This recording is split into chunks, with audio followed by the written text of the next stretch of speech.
നമസ്കാരം. ഇന്ന് നമ്മൾ സംസാരിക്കാൻ പോകുന്നത് നമ്മുടെയൊക്കെ അവകാശങ്ങളുടെ കാവൽക്കാരെക്കുറിച്ചാണ്. ഒരു സാധാരണ പൗരന് ഭരണകൂടത്തിനെതിരെ നീതി തേടാൻ കഴിയോ?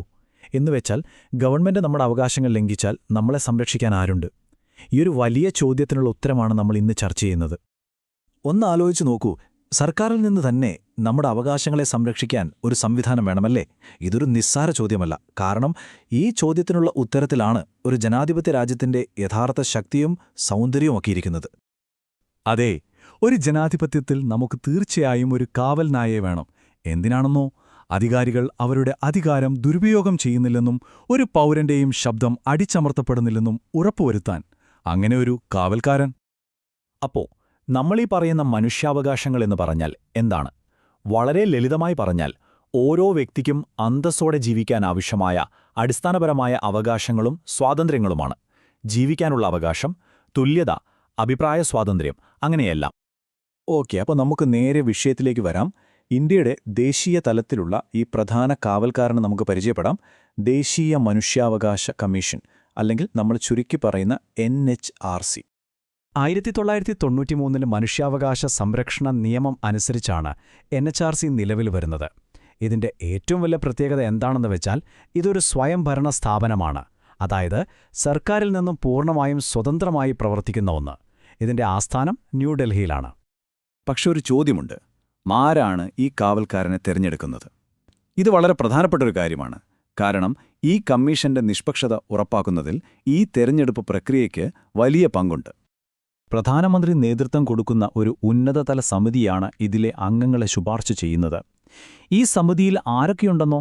ലോകസഭാ സ്പീക്കർ, ആഭ്യന്തരമന്ത്രി, പിന്നെ പ്രതിപക്ഷ നേതാക്കളുമൊക്കെ ഉൾപ്പെടും.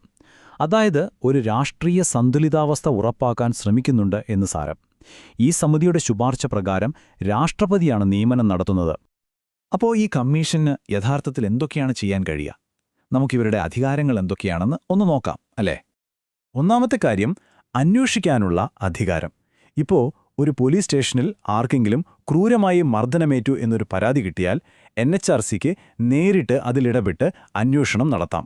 അതുപോലെ രാജ്യത്തെ ഏത് ജയിലിലും കടന്നുചെന്ന് അവിടുത്തെ സാഹചര്യങ്ങൾ പരിശോധിക്കാനും ഇവർക്ക് അധികാരമുണ്ട്. രണ്ടാമതായി, ശുപാർശ ചെയ്യാനുള്ള അധികാരം.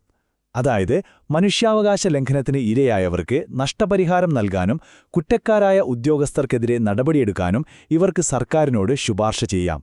പക്ഷേ ഒരു കാര്യം ഓർക്കണം, ഇതൊരു ശുപാർശ മാത്രമാണ്. സർക്കാരിനെ ഇത് ചെയ്യാൻ നിർബന്ധിക്കാൻ കഴിയില്ല. മൂന്നാമതായി, നിരീക്ഷണവും ബോധവൽക്കരണവും.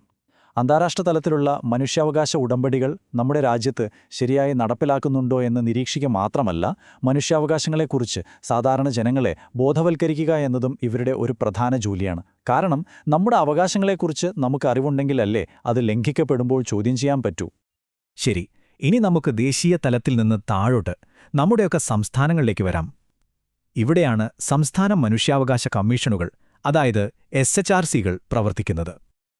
ഇവ തമ്മിലുള്ള വ്യത്യാസം വളരെ ലളിതമാണ്. NHRC രാജ്യം മുഴുവൻ നോക്കുമ്പോൾ SHRCകൾ ഓരോ സംസ്ഥാനത്തെയും കാര്യങ്ങൾക്കാണ് ഊന്നൽ കൊടുക്കുന്നത്.